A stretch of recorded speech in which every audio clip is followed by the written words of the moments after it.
Hello, everybody. How's it going? It is Matt, and it is Scary Saturday, and I am back at you with yet another review.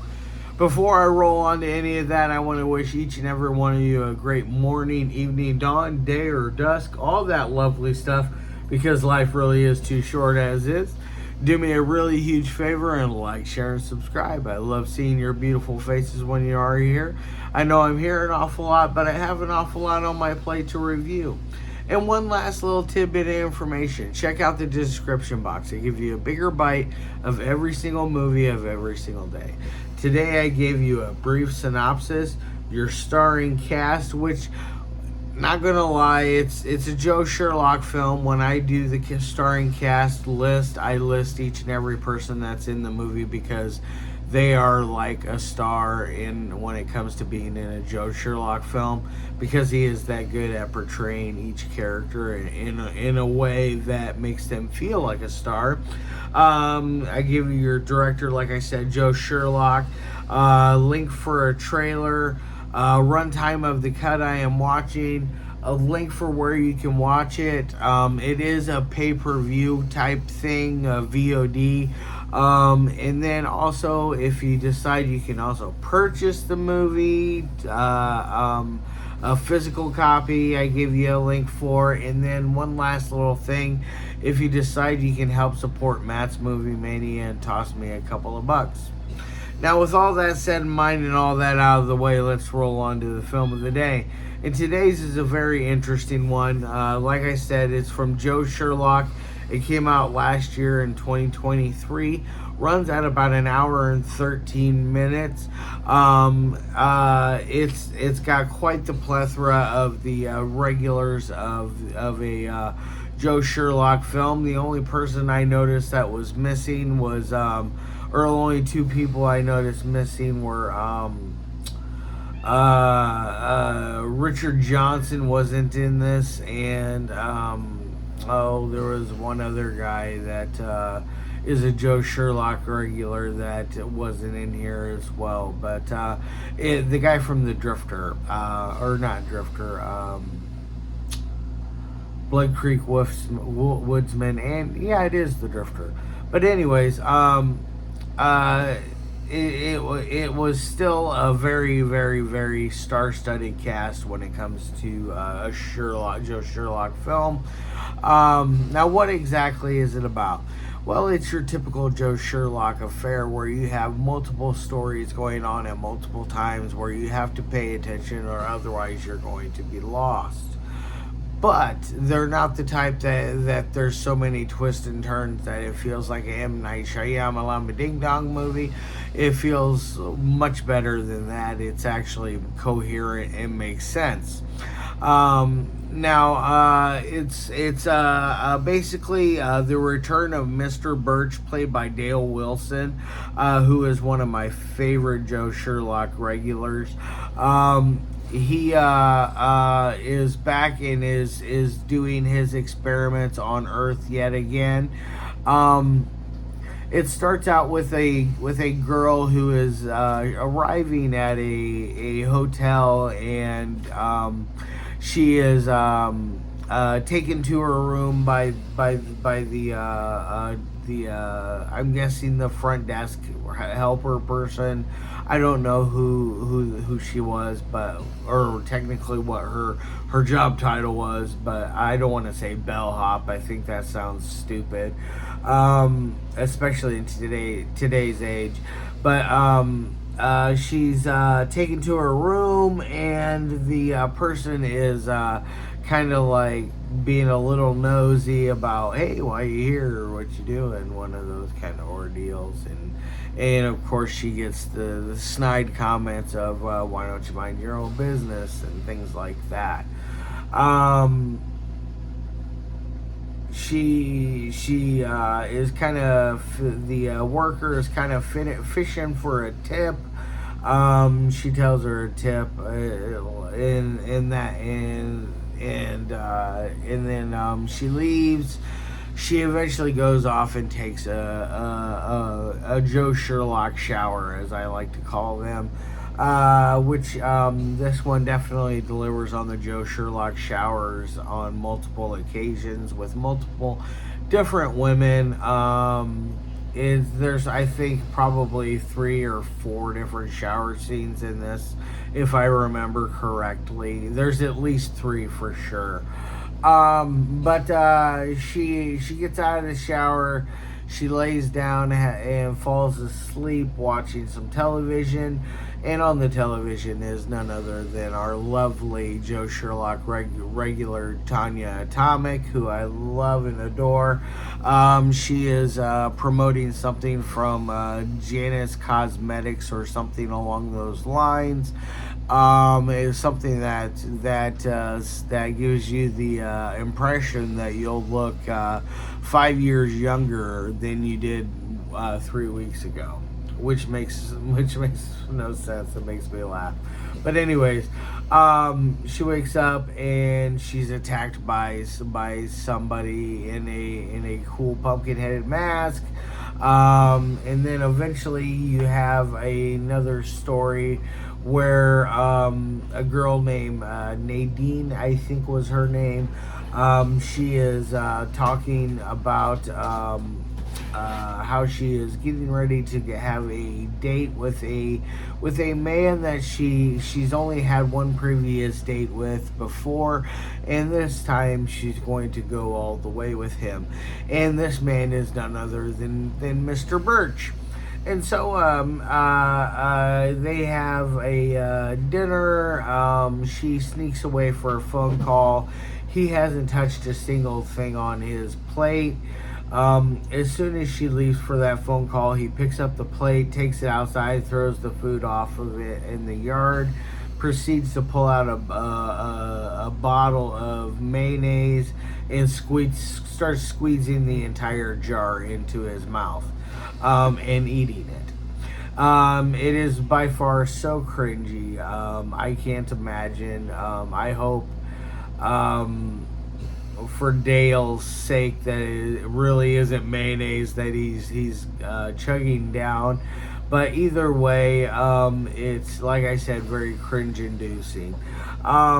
She comes back and she notices the food's gone. He eventually dispatches her with this kind of like little like ray thing that he uses. It looks like one of those lights that you just push on and it turns on, but it first makes her clothes disappear and then eventually she disappears.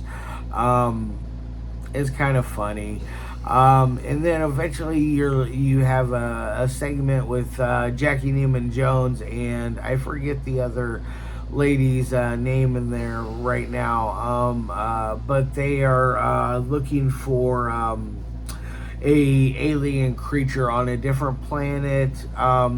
You find out that they are bounty hunter types, and they eventually track down this creature and catch it. Now, when they are done catching this creature, they move on to the list of various creatures and people who are wanted on this space confederacy type list, whatever you want to call it. And they notice that Mr. Birch is on there, and so they head to Earth, and they are on their way to catch Mr. Birch. Which, by the way, Jackey Neyman Jones, from the beloved Manos Hands of Fate, another Joe Sherlock regular. She plays one of the bounty hunters, and she meets Mr. Birch inside of a local bar and orders a drink, and he has looks like a glass of beer in front of him. And she toasts him, and he downs his drink in like 2 seconds flat, and then has some weird dialogue between him and her about the end of the work week, which is pretty funny. every line that Mr. Birch delivers is just absolutely hilarious, because he delivers it in this tone where he is very robotic and he is very matter of fact, and it is quite hilarious. And he's wearing these weird sunglasses, but they zap him with this thing, knock him out, da, da, da, da, da. And all the while, you also have this other side story going on, where it's an homage to the Doris Wishman movie. I think it's called Double Agent Zero, I believe. I forget exactly. It stars Chesty Morgan, I believe was her name, who was a very large breasted woman, who in the movie they place she's a spy, and they place a camera inside the inside of her breast, and so she just kind of like lifts up on her breast, and it takes a picture, one of those kind of ordeals. And so it's kind of an homage to that. I really dug that. I thought that was kind of fun. So she's is told not to trust anybody that she comes across. Everybody that she does come across is a double agent, and she has to dispatch them in various ways as well. Okay, that's enough stuff that I want to give away in this classic film. I feel like this is one that a lot of my B-movie connoisseurs will absolutely love and adore. I think a lot of people that enjoy a good amount of schlock to their films will love this. Because it is just a fun freaking ride. Now, under the three things that I love my movies to meet, the first audio is, as I like to say, is crisp, cool, and clean. There's never a moment where you can't understand what a character is saying or any of that. I never had to rewind it and replay it. Everybody is very smooth on that end. So there's no like outside interference due to like wind or static or backfeed or any humming sounds. No weird things going on with the audio. So I'm gonna give it an A+. Joe Sherlock knows what he's doing by now. He's made a ton of films, so you should expect a high degree of technical prowess when it comes to making films, because he's so good at writing, directing, editing, shooting a film, acting in a film. He's just an all-around, just a master craftsman, in my opinion. So my second thing that I like to talk about is dialogue. Dialogue is always fun in a Joe Sherlock film. You're going to get very catchy phrases that you know throughout if you watch his movies, stuff that's said throughout his movies. There's certain things that are said that or done that are regular type things in his films that you'll pick up on, that are fun. Every character is believable in their role. It's just really just a fun ride. So I'm going to give it another A+ on the dialogue. Now on to editing. Editing is very good in this. It has a very nice momentum. It never loses its pacing. Always keeps going forward and never stops or goes off in a different direction that doesn't make any sense. It does go in different directions, but each and every time it makes sense. It has a greater meaning towards the story, so it's really good. So I'm going to give it an A+. And then one last thing I want to mention is some performances in here. I love Donna Rooney. I think she is just absolutely fun in all of Joe's films. I think she is one of those characters that, or actors that, she always plays a fun role.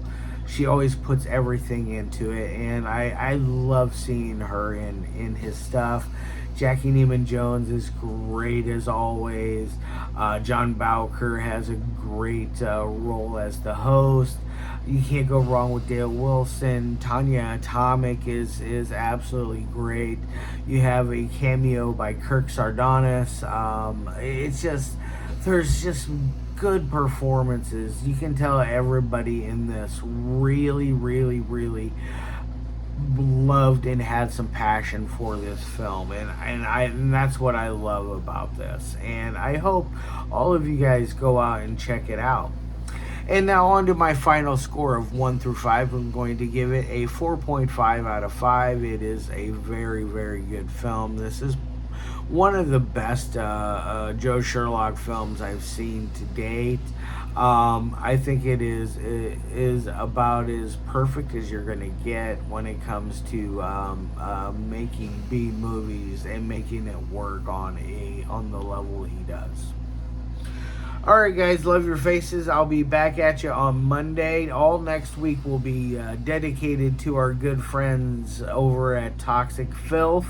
I will be doing 4 reviews. That's 1, 2, 3, 4. And they will all be related to either releases. One of them is a release that they have now, and the other 3 are future releases. Alright guys, love your faces, and as always, have a fantastic rest of your weekend. Peace.